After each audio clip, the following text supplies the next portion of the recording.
quiero, quiero pasar a platicar con un hombre que respeto mucho, el doctor Giancarlos Candanedo Páez, eh, nacido en Panamá, doctor y licenciado en Derecho Canónico por la Pontificia Universidad de Santa Cruz, en Roma. Ahí también cursó el bachillerato en teología, recibió la ordenación sacerdotal en Roma. Es muy reciente, el 20 de mayo del 23. Está incardinado en la prelatura del Opus Dei. Pues ha tenido estudios eclesiásticos como licenciado en Derecho y Ciencias Políticas, un posgrado en negociación por la Universidad de Panamá. Tiene un máster en comunicación política y corporativa por la Universidad nada menos que de Navarra. Tiene amplia experiencia profesional en el campo del derecho, la comunicación política, la docencia universitaria, la diplomacia, como exfuncionario del Ministerio de Relaciones Exteriores de Panamá. Giancarlos Candanedo, gracias por estar aquí conmigo. ¿Cómo está, padre? ¿Cómo estás? Buenas tardes, Pedro. Muchísimas gracias por la invitación a ti y buenas tardes también a todos los que te escuchan y ven. Veo ahí que te está vigilando la Virgen de Guadalupe. Espero que sea la Virgen de Guadalupe. Así es, estamos en México y estamos pues con la Virgen siempre, con la Virgen de Guadalupe, así es. Decía Juan Pablo II que México era un país 90% católico y 110% guadalupano. No O lo sea, dudo, lo dije hace poco, me hicieron la pregunta y dije lo mismo. ¿Cómo lo está viviendo México esta situación? Digo, pues pegados a la Virgen. claro, pegados a la Virgen. Y pegados a la Virgen, sí. Estamos viviendo, Giancarlos, bueno, siempre la iglesia, por tener esta presencia urbi et orbi, con 1.400 millones de fieles en todo el planeta Tierra, unos más fieles que otros, o otros más infideli, pero en fin, esa es la Grey católica. Pues evidentemente que no solamente se fue a un líder espiritual, se fue a un líder político, tan es así que la presencia de jefes de Estado, de gobierno, jeques, reyes, en fin, el mundo diplomático del planeta estuvo ahí reunido en Roma. Marca una trascendencia que hoy va por una transición, pero el Papa Francisco dejó un legado de, de cercanía con los que menos tienen, con los más vulnerables, de algo inusitado y me encantó, de austeridad, Carlos, de austeridad y una presencia más cercana a una sociedad sensible, por lo que a veces ha sido muy criticada la iglesia, es este boato, este lujo Así es. que pienso que va en declive después de la presencia del Papa Francisco en su papado. No sé si vais de acuerdo conmigo. Sí, así es, Pedro.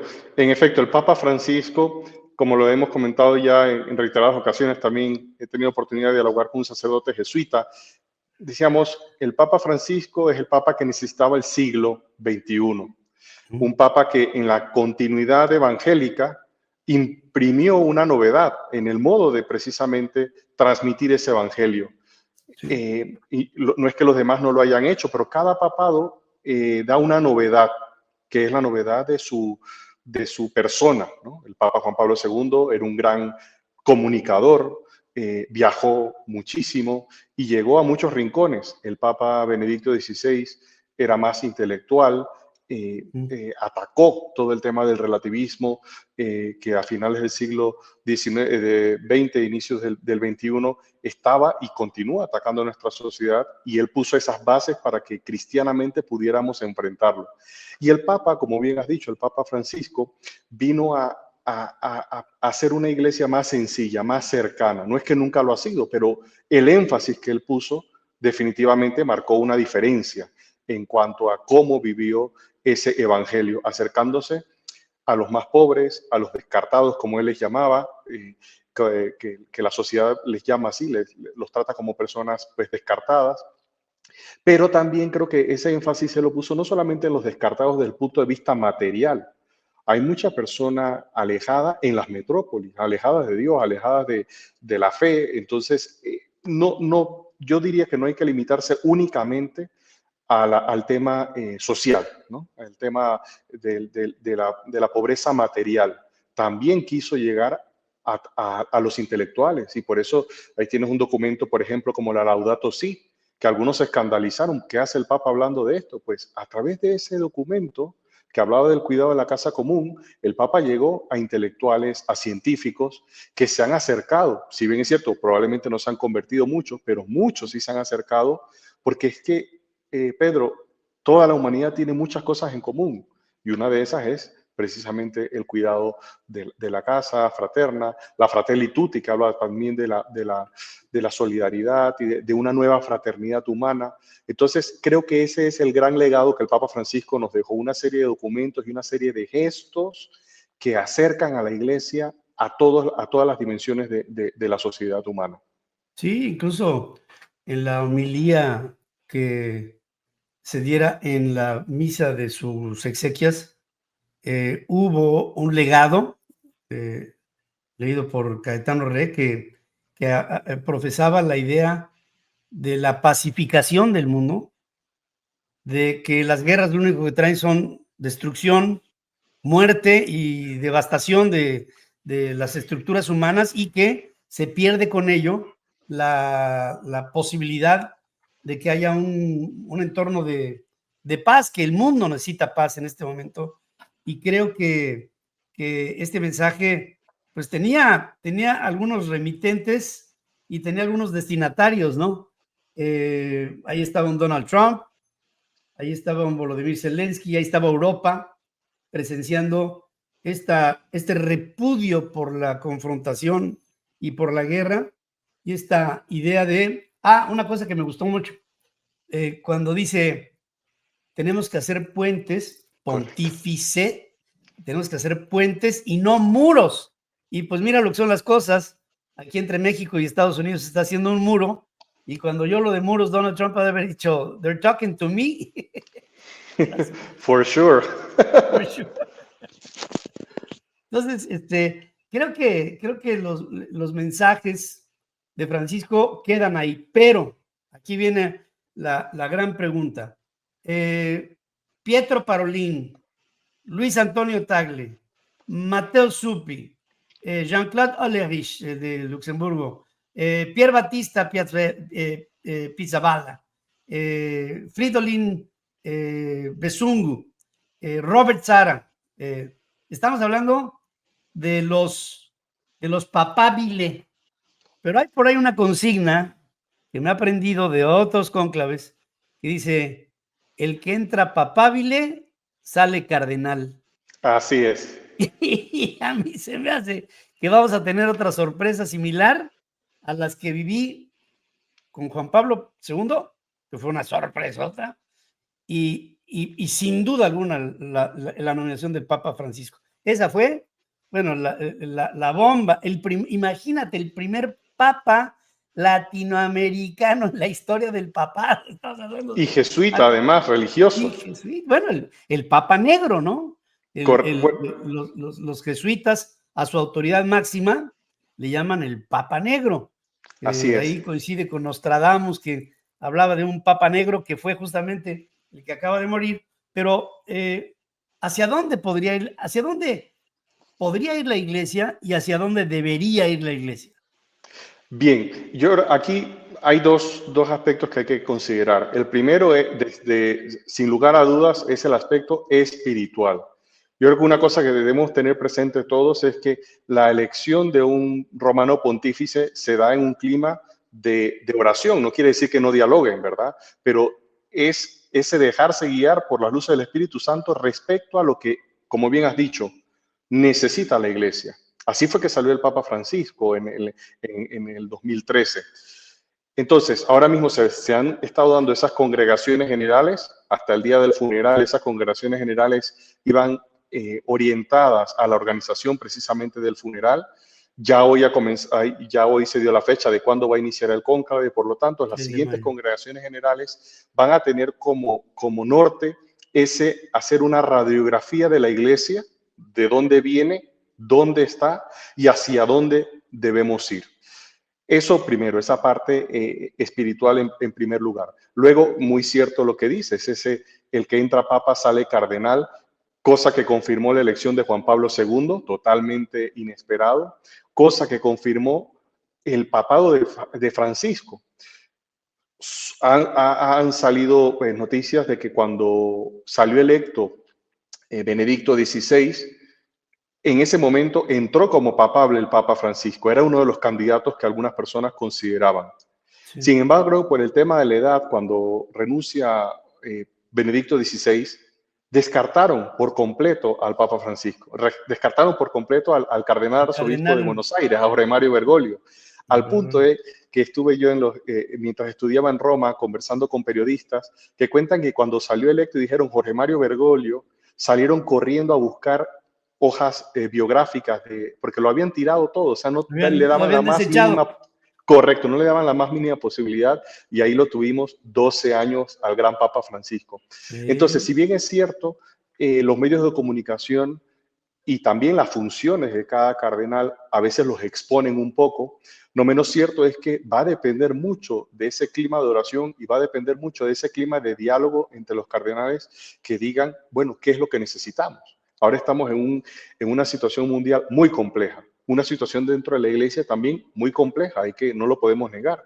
Mundialmente, guerras, el Papa Francisco se pronunció respecto a la situación sociopolítica en Nicaragua, Venezuela, Sudán, Nigeria, Rusia, Israel, Gaza. Entonces uno podría pensar, bueno, evidentemente se necesita un Papa diplomático, puede ser el cardenal Parolin. Pero también hay una situación interna de la iglesia que dices, pues se necesitará un papa también muy conciliador, que conozca la situación de Alemania, que conozca la situación de la zona de la Amazonia, por ejemplo. Entonces, las posibilidades son muchas.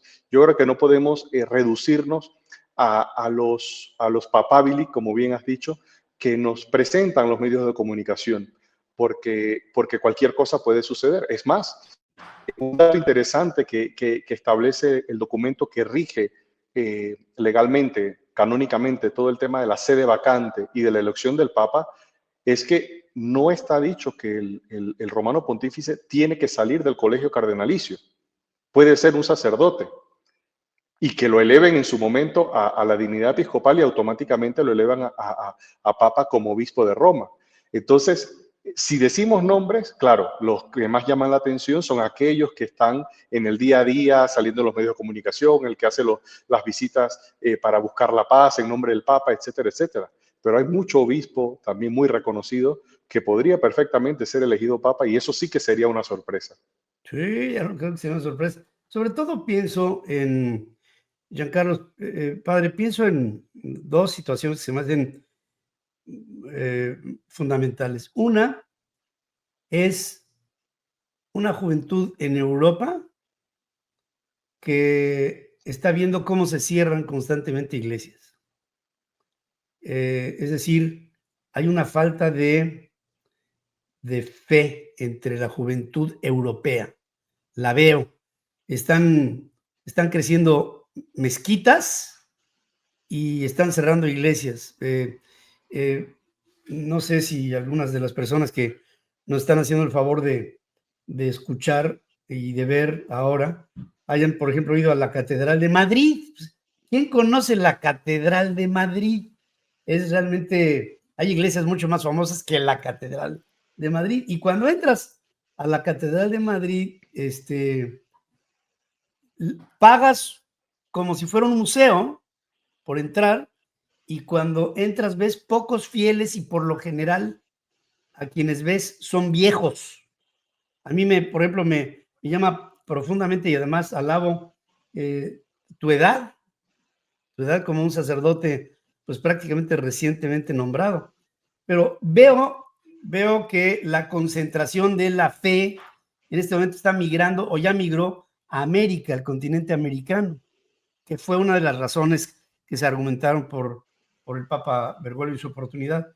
Pero veo también que hay una especie, en el mundo hay una crisis política, claro, económica, por supuesto, social, claro, pero también espiritual, Giancarlo. Y no sé si tú vayas de acuerdo conmigo que a veces se siente ante los avatares de los avances de la ciencia que hay una confrontación entre el ateo, el agnóstico y el creyente. Y ahí se encuentra una mezcla muy interesante.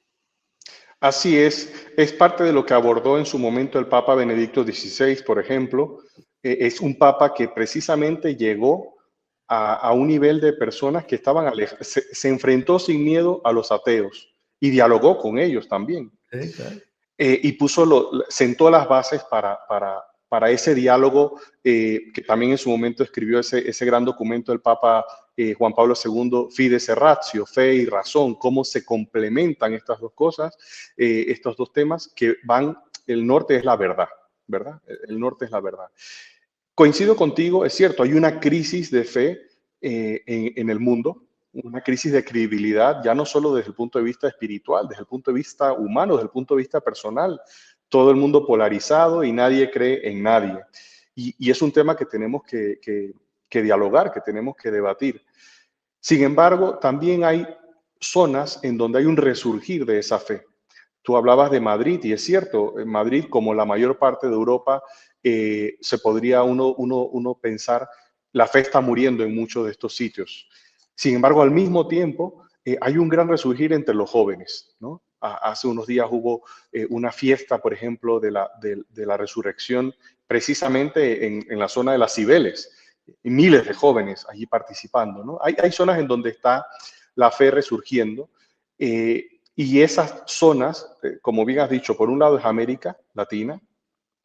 Estados Unidos mismo ha tenido un resurgir desde el punto de vista de la devoción eucarística, pero sin lugar a dudas los dos focos en donde está la fe viva, en donde hay gran cantidad de vocaciones sacerdotales y religiosas, es África y Asia.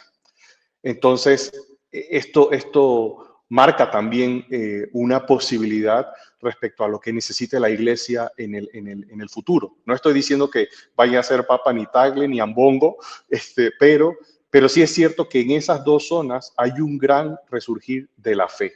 Y una gran cantidad de vocaciones, y es un tema al que los cardenales van a tener que poner atención. Por ejemplo, para que te hagas una idea, tengo aquí unos datos interesantes del porcentaje de cardenales que forman parte de este cónclave.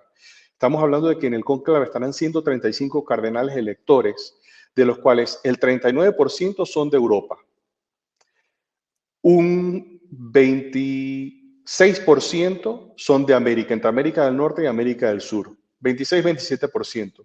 Y luego el que sigue es 17% Asia y 13% África, un 3% Oceanía. Entonces estamos viendo que hay tres continentes que tienen una presencia en el cónclave bastante importante, y eso va definitivamente también a marcar una posible elección. Pues yo creo que como se decía en el Hidalgo, Don Quijote, cosas veredes, ¿no? Vamos a ver muchísimas situaciones en este siglo XXI. Bien lo decías al principio de esta plática, el Papa Francisco era un papa para el siglo XXI. ¿Qué más hubiéramos querido que hubiera durado más su papado? Pero así son las cosas. Llegó a cumplir un para qué. Yo pienso que Francisco fue fíjate, después yo conocí íntimamente a Juan Pablo II y a Benedicto. Nunca pensé que tan pronto llegaría un papa tan carismático como Juan Pablo II. Nunca pensé que fuera tan rápido. Y cuando me di cuenta, digo, entiendo, y Ratzinger mismo lo aceptaba. Él se sentía que era un hombre lejano de la gente, más pegado a los libros que a las personas, aunque claro, tenía una gran vocación. Pero después de Juan Pablo II, Francisco, me quito el sombrero con ese hombre, fue un hombre carismático, fue un hombre cercano, fue un hombre natural, fue un hombre austero, fue un hombre humilde, fue un hombre creyente, fue un hombre entregado. ¿Qué no tuvo ese hombre? tuvo Así es. todas las características de un gran comunicador y ni qué decir de un gran hombre de Dios. Así es. Esto es claro, ya lo veremos en el futuro, hacia dónde se orientan las cosas. Estaremos muy pendientes a partir del próximo 6 de mayo que empieza el gran cónclave y de ahí vendrán conclusiones muy interesantes con la fumata negra primero, yo creo que va a haber algunas, y Así después es. ya finalmente la esperada fumata bianca que nos marcará un nuevo papa para la iglesia en todo el mundo. Será un momento muy interesante de la historia del hombre y si me lo permites, me gustaría más adelante, cuando esto vaya avanzando, tener una comunicación contigo para que vayamos viendo por dónde van las cosas. Con muchísimo gusto, Pedro. A la orden siempre, ayudar en lo que pueda. Y sí, vamos a tener unos días interesantes, en efecto, con el inicio del cónclave y veremos, ¿no? Estaba sacando los cálculos de cuánto el máximo que puede tardar, serán un máximo de 24 días, pero no creo que, o sea, la situación y tal cual lo dejó establecido Juan Pablo II y con las pequeñas modificaciones que hizo el Papa Benedicto XVI, creo que no pasarán de 15 días en que se pueda tener ya la Iglesia un nuevo romano pontífice. Estoy seguro que sí. Va a ser un final de votación muy expectante para el mundo, muy importante para el mundo. Y se suele decir, para los que pues llevan tus hábitos, lo acabas de mencionar tú, ahí viene en el cónclave una particular iluminación del Espíritu Santo que en este tipo de asuntos, y revisamos la historia, bueno, ha habido papas de todo, desde lo excelso hasta lo más tremendo, pero en fin, ya es cuestión histórica, pero en fin, hoy veremos un nuevo curso de la humanidad con un hombre al frente que nada más hago un solo voto, un solo voto. Me gustaría que fuera sesentón, más o menos que tuviera sobre los 60 años, para que nos dure unos 20, ¿no?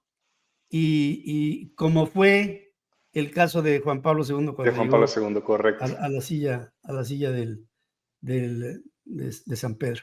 Te Pues agradezco mucho. has dicho ¿Eh? algo muy importante. Has vuelto a mencionar y me parece interesante porque todos los católicos, los cristianos, en ese sentido debemos estar, ¿no? En esa línea de pedir al Espíritu Santo. No le echemos la culpa al Espíritu Santo por los papas que han salido también a lo largo de la historia, que ha habido algunos que no han sido tan buenos.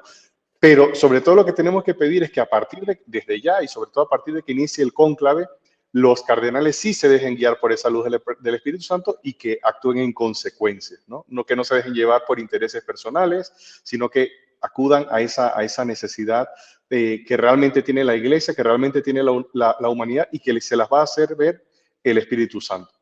Nuevamente, muchísimas gracias, Pedro, por la invitación. Oye, nada más, ahorita que hablamos de algunos papas en la historia, curiosamente, en pleno siglo XXI, un siglo de luces, de ciencia, de conocimiento, de desarrollo, en fin, de momentos en los que pudiera haber un gran ateísmo y un relativo agnosticismo, se presentan papas infinitamente mejores a los del Renacimiento y a los de muchas otras épocas de la Iglesia, cuando yo creo que agarramos al Espíritu Santo descuidado, así por el estilo. ¿No? Precisamente por eso, acudir mucho al Espíritu Santo y tener mucha fe, mucha confianza, mucha esperanza, Sí, mucha alegría, porque sí. quien guía a la iglesia es Jesucristo, es el Espíritu Santo, entonces nunca nos ha abandonado. Aquí han pasado ya más de 2000 años con luces y con sombras, pero la iglesia sigue en pie y eso es lo importante, Sí. ¿no? Y esa es la esperanza y la confianza que debemos tener. Eso es importantísimo, eso que acabas de decir. Una iglesia que con todas las vicisitudes de la historia sigue en pie, luego de que Jesucristo le dijo a 12 cuates, sin armamento, sin dinero, sin posesiones, sin nada más que los trapos que traían puestos, prodiguen el evangelio en todos los rincones de la tierra y lo estamos viendo 21 siglos después. Qué Así interesante es. historia. Gracias, padre, gracias por tu presencia. Ha sido verdaderamente muy ilustrativo el poder hablar con un hombre como tú. Muchas gracias. Buenas noches, saludos. Gracias.